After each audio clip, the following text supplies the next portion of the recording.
Bismillahirrahmanirrahim. Assalamualaikum warahmatullahi wabarakatuh dan salam sejahtera. Saya Nur Hufaidah binti Muhammad Najamuddin, Guru Cemerlang Penyediaan dan Pembuatan Makanan, Sekolah Menengah Pendidikan Khas Vocational Indahpura, Kulai, Johor. Terlebih dahulu saya ingin mengucapkan sekalung tahniah dan penghargaan kepada penganjur e-Seminar Penyelidikan dan Inovasi dalam Pendidikan 2021 peringkat kebangsaan, iaitu Institut Pendidikan Guru Kampus Sarawak di atas penganjuran program berimpak tinggi ini. Izinkan saya membentangkan kajian tindakan yang bertajuk Merangsang Ingatan Murid Berkeperluan Khas dalam Pembelajaran, Penyediaan dan Pembuatan Makanan dengan menggunakan aplikasi TikTok. Pengenalan. Pandemik COVID-19 yang melanda seluruh dunia menyaksikan masyarakat terpaksa menyesuaikan diri dengan banyak perkara yang bukan menjadi kebiasaan dalam kehidupan mereka. Penutupan sekolah dan universiti sejak Perintah Kawalan Pergerakan iaitu PKP fasa pertama yang telah dilaksanakan di Malaysia pada bulan Mac tahun 2020 yang lalu menyaksikan kaedah pengajaran secara tradisional atau bersemuka bertukar kepada pembelajaran di atas talian atau secara maya. Pengajaran secara atas talian dengan menggunakan pelbagai teknologi dan aplikasi seperti WhatsApp, Skype, Zoom, TikTok, Google Meet dan YouTube mula dipraktikkan oleh guru bagi memastikan pelajar masih boleh menjalani proses pembelajaran dan tidak ketinggalan dalam pendidikan. Murid berkeperluan khas iaitu MBK bagi kategori bermasalah pembelajaran sudah semestinya menghadapi banyak kekangan. Mereka juga mempunyai tahap kognitif yang rendah disebabkan tidak boleh atau terlalu lambat untuk mencapai sesuatu objektif pembelajaran. Selain itu, mereka mempunyai daya pengamatan dan rangsangan yang lemah. Mereka memerlukan pendidikan dan perkhidmatan khusus bagi memperkembangkan potensi dan kemajuan kendiri. Pendidikan khas merujuk kepada pengajaran yang direka khas bagi melengkapkan keperluan seseorang kanak-kanak yang luar biasa dan memerlukan bahan-bahan pengajaran khas, teknik pengajaran yang luar biasa serta kemudahan yang tertentu. Murid berkeperluan khas iaitu MBK bagi kategori bermasalah pembelajaran di dalam kelas saya sedang mengikuti kursus vokasional atau kemahiran di bawah kelolaan Jabatan Pembangunan Kemahiran iaitu JPK dan bahagian pendidikan khas iaitu BPK Kementerian Pendidikan Malaysia.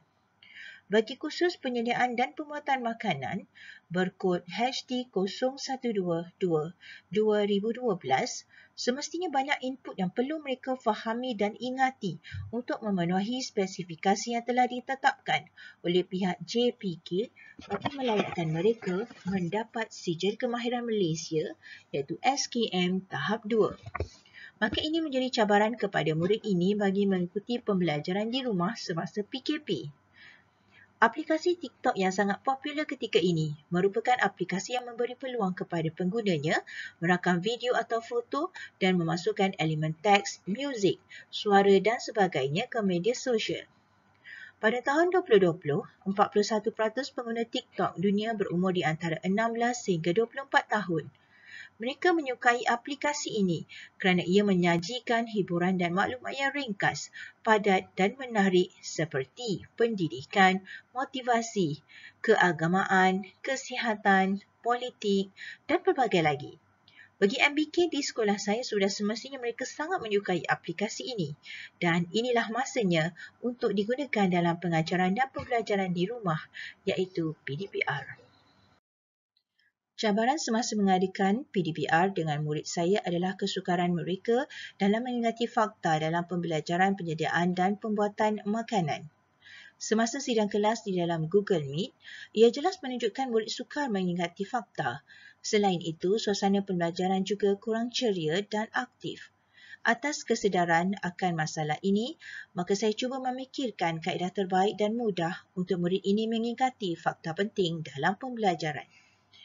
Apabila saya bertanya kepada mereka sama ada mereka bersedia atau tidak jika saya menggunakan aplikasi TikTok dalam PDPR, murid terus menyatakan keterujaan dan bersetuju jika guru menggunakan aplikasi ini. Lebih mengejutkan lagi apabila 4 orang murid saya telah memiliki akaun TikTok. Saya sedia maklum, murid berkeperluan khas amat meminati irama muzik dan seni. Maka saya cuba menggunakan aplikasi TikTok dengan memasukkan elemen gerak gaya untuk menarik minat dan konsentrasi mereka dalam pembelajaran, penyediaan dan pembuatan makanan. Menurut Sulistiawati 2009, muzik bertujuan untuk meningkatkan daya konsentrasi. Pada umumnya, murid bermasalah pembelajaran mudah kehilangan konsentrasi dalam menerima pelajaran. Daya konsentrasi dapat dirangsang dengan kaedah guru mendemonstrasikan gerakan.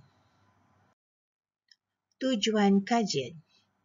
Tujuan kajian ini adalah untuk menambah baik amalan saya dalam pengajaran dan pembelajaran di rumah iaitu PDPR dalam merangsang ingatan murid berkeperluan khas iaitu MBK bagi kelas 5 PPMA dengan menggunakan aplikasi TikTok. Objektif kajian merangsang ingatan murid berkeperluan khas iaitu MBK dalam pembelajaran, penyediaan dan pembuatan makanan menggunakan aplikasi TikTok. Reka bentuk kajian. Saya telah membuat penyelidikan bagi merangsang ingatan murid berkeperluan khas dalam pembelajaran, penyediaan dan pembuatan makanan menggunakan aplikasi TikTok berpandukan reka bentuk model kajian tindakan Johnson. 5 langkah yang diketengahkan dalam model ini iaitu mengenal pasti isu atau masalah, melaksanakan perancangan bagi pengumpulan data, memungut dan menganalisis data, membuat pelan tindakan dan berkongsi dapatan dan pelan tindakan dengan pihak berkaitan. Sasaran kajian. Kajian ini melibatkan 4 orang murid bermasalah pembelajaran kelas 5 PPMA, kursus penyediaan dan pembuatan makanan, Sekolah Menengah Pendidikan Khas Vocational Indahpura dan terdiri daripada 4 orang murid lelaki. Perancangan tindakan. Sebelum menjalankan kajian, saya telah membuat terlebih dahulu pelan perancangan yang teliti agar lebih memahami tindakan yang perlu dilaksanakan. Maka matlamat dapat dicapai dengan betul dan tepat. Berikut merupakan perancangan tindakan dalam melaksanakan kajian tindakan ini. Fasa 1, mengenal pasti isu. Fasa 2, merancang tindakan. Fasa 3, melaksanakan tindakan. Fasa 4, mengumpul dan menganalisis data. Dan fasa kelima, refleksi. Pelaksanaan kajian. Kajian ini berfokus untuk merangsang ingatan murid berkeperluan khas bagi pembelajaran, penyediaan dan pembuatan makanan menggunakan aplikasi TikTok. Melalui rujukan yang dibuat, didapati MBK sangat meminati muzik di mana ia mendatangkan ketenangan, konsentrasi dan minat bagi mereka terhadap sesuatu perkara. Sepanjang Perintah Kawalan Pergerakan iaitu PKP, MBK turut terkesan apabila pembelajaran mereka bukan lagi secara berhadapan dengan guru, namun dilaksanakan secara maya. Ia memberi kesan psikologi dan motivasi kepada mereka untuk menimba ilmu dalam norma yang baru. Sudah pasti cabaran kepada pengkaji dalam memastikan pembelajaran mereka tetap diteruskan dan mencapai objektif yang ditetapkan. Selain itu, pengkaji turut perlu berusaha memastikan MBK kekal berdisiplin untuk sentiasa memasuki kelas di atas talian melalui aplikasi Google Meet. Peserta kajian terdiri daripada 4 orang MBK dalam kategori bermasalah pembelajaran, penyediaan dan pembuatan makanan. Kajian ini dilaksanakan secara berperingkat di mana ujian 1 dilaksanakan pada minggu pertama kajian bagi mengesan tahap ingatan murid terhadap pembelajaran yang disampaikan. Saya membuat penyampaian pembelajaran secara biasa tanpa menggunakan sebarang kaedah tambahan untuk mengukuhkan ingatan MBK.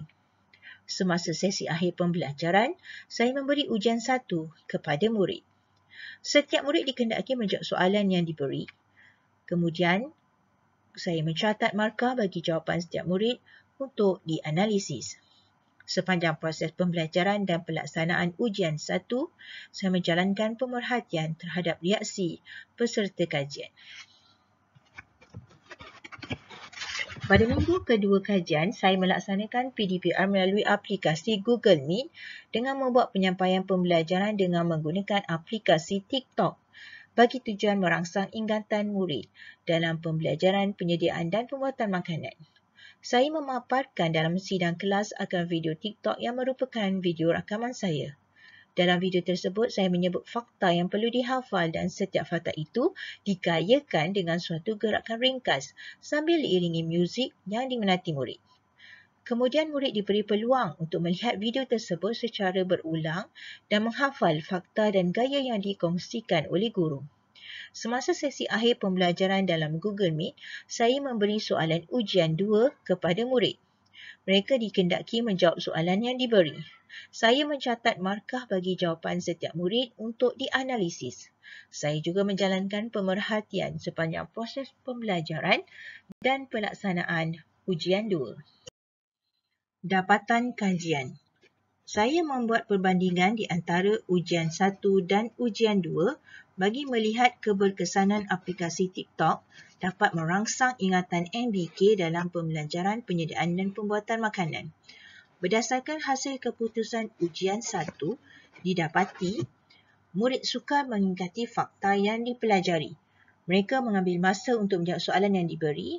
Mereka juga didapati kurang berminat, kurang aktif dan kurang bermotivasi dalam pembelajaran.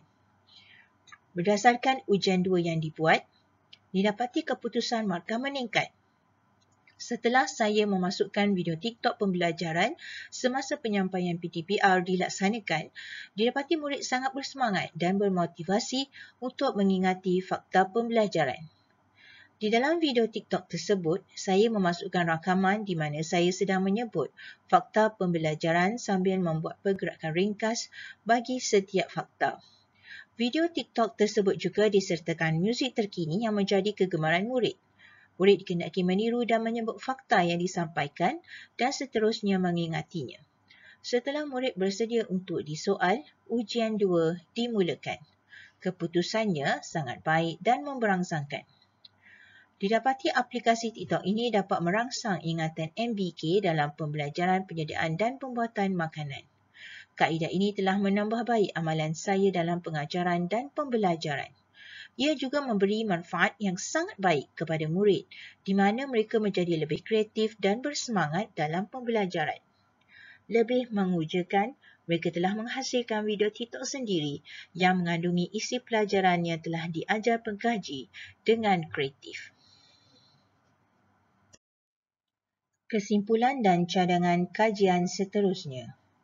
Kesimpulannya, setelah kajian ini dijalankan, ia telah memberi impak yang positif bukan sahaja kepada murid, malahan kepada diri saya sendiri di mana ia dapat menambah baik amalan pengajaran dan pembelajaran di rumah iaitu PDPR yang dilaksanakan semasa PKP. Murid juga didapati menunjukkan tahap keupayaan yang tinggi dalam mengingati fakta dengan pengaplikasian TikTok dalam pembelajaran. Mereka dengan mudah dapat mengingati fakta yang dulunya sukar diingati. Alhamdulillah, dengan pengaplikasian TikTok dalam pembelajaran, penyediaan dan pembuatan makanan telah merangsang ingatan murid berkeperluan khas. Ini menjadi titik tolak kepada saya untuk sentiasa menambah baik cara pengajaran dan pembelajaran dengan mempelbagaikan lagi kaedah yang lebih menyeronokkan dan memberi impak positif kepada murid agar matlamat dan hala tuju pembelajaran tercapai. InsyaAllah. Dengan ini, saya sudahi dengan wabillahi taufiq wal hidayah. Wassalamualaikum warahmatullahi wabarakatuh. Sekian, terima kasih.